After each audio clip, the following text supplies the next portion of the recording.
મોરબીમાં રવાપુર ગુંડડા રોડ ઉપરથી દાદા ભગવાનના 118માં જન્મ જયંતિ મહોત્સવમાં જઈ રહ્યા છીએ। 32 લાખ ચોરસ ફૂટના વિશાળ જગ્યામાં ભવ્ય આયોજન છે। દાદા ભગવાનના અસીમ જય જયકાર હો, દાદા ભગવાનના અસીમ જય જયકાર હો, દાદા ભગવાનના અસીમ જય જયકાર હો, દાદા ભગવાનના અસીમ જય જયકાર હો, દાદા ભગવાનના અસીમ જય જયકાર હો, દાદા ભગવાનના અસીમ જય જયકાર હો, દાદા ભગવાનના અસીમ જય જયકાર હો, દાદા ભગવાનના અસીમ જય જયકાર હો। આ મહોત્સવમાં જીવનને સુખમય બનાવતી સમજણને રસપ્રદ રીતે રજૂ કરેલ, જોવા જેવી દુનિયા, થીમ પાર્ક, ચિલ્ડ્રન પાર્ક વગેરે વિવિધ શો બાળકો, યુવાનો અને વડીલોને માટે આકર્ષણ બની રહેલ છે। આપણે આજે ડ્રોઈંગ કોમ્પિટિશન છે, તો એની માહિતી વધારે જોતી હોય તો આપણે રાઈટ સાઈડ એનું ડેસ્ક રાખેલું જ હશે, થોડીક વારમાં એ લોકો પણ આવી જશે, તો તમને ત્યાંથી પણ માહિતી પૂરી પડશે। અને અત્યારે આપણે જે કોઈ પણ લોકોને મસ્કોટ સાથે એટલે કે આપણા ડોરેમોન અને છોટા ભીમ એમની સાથે જેમને ડાન્સ કરવો હોય તો એ લોકો આ સ્ટેજ ઉપર આવી જાય। ધીરે ધીરે આવશો, બધાને ડાન્સ કરવા મળશે। આજે મોરબીમાં સત્સંગ હોલમાં તારીખ 5 નવેમ્બરના જ્ઞાનવિધિ માટે રજીસ્ટ્રેશન માટે લોકો ક્યુમાં ઊભા છે।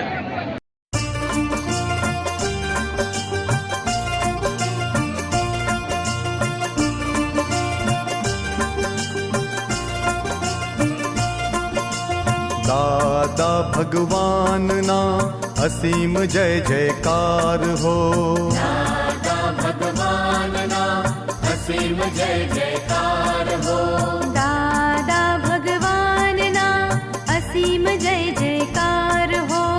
રોજિંદા જીવન વ્યવહારમાં આધ્યાત્મિક સમજણ આપે તેવા ફિલ્મ, નાટક, મલ્ટીમીડિયા જેવા મનોરંજક માધ્યમો દ્વારા હનુમાન और कालनेमी, शायरन, विक्रम बेताड़, मैं कौन हूँ, एहसास वगैरह लोको माटे आकर्षण बनी रहेल छे।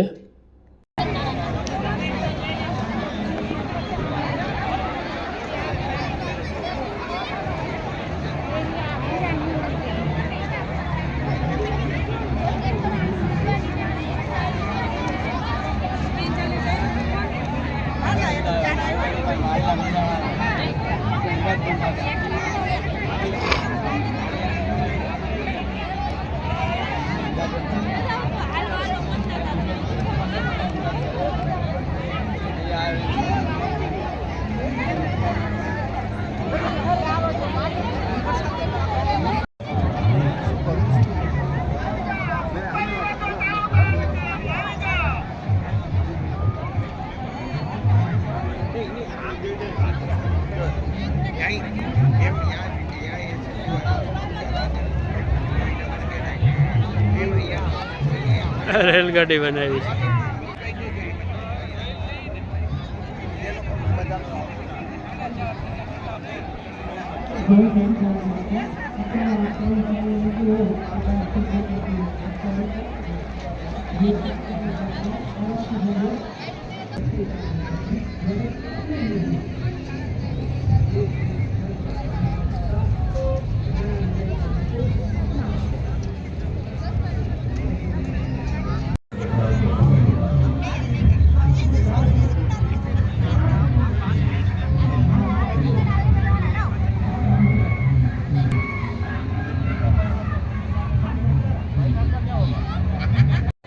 અત્યારે બપોરે 12:30 વાગે સત્સંગ પૂરો થયો।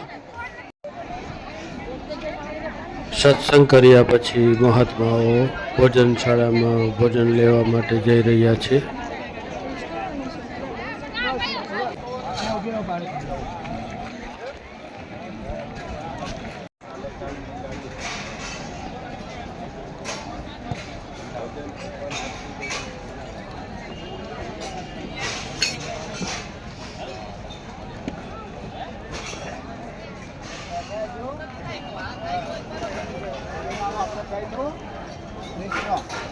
હાથ ધોવાનું પાણી, અહીંયા સાબુ પણ લટકાવેલા છે.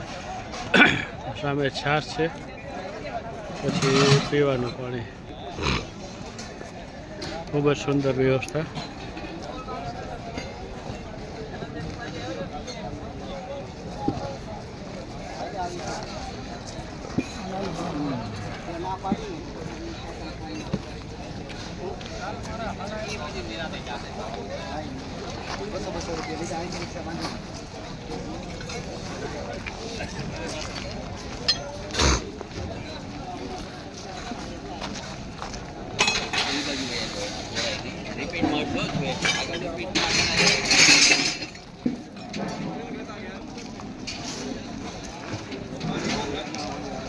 પીવાનું પાણી આરો પ્લાન્ટનું. ભોજનશાળા ભાઈઓ માટે એવી રીતે ડોમ 3, એવી રીતે ડોમ 2, ડોમ 4 એવા અલગ અલગ ભોજનશાળા ડોમ બનાવેલા છે. સામે ડોમ છે 4 છે, જોયો આપણે.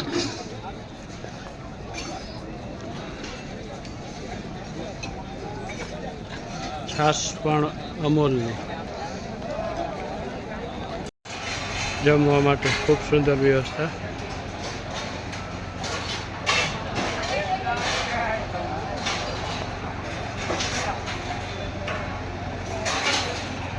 દાદા ભગવાનના અસીમ જય જયકાર હો.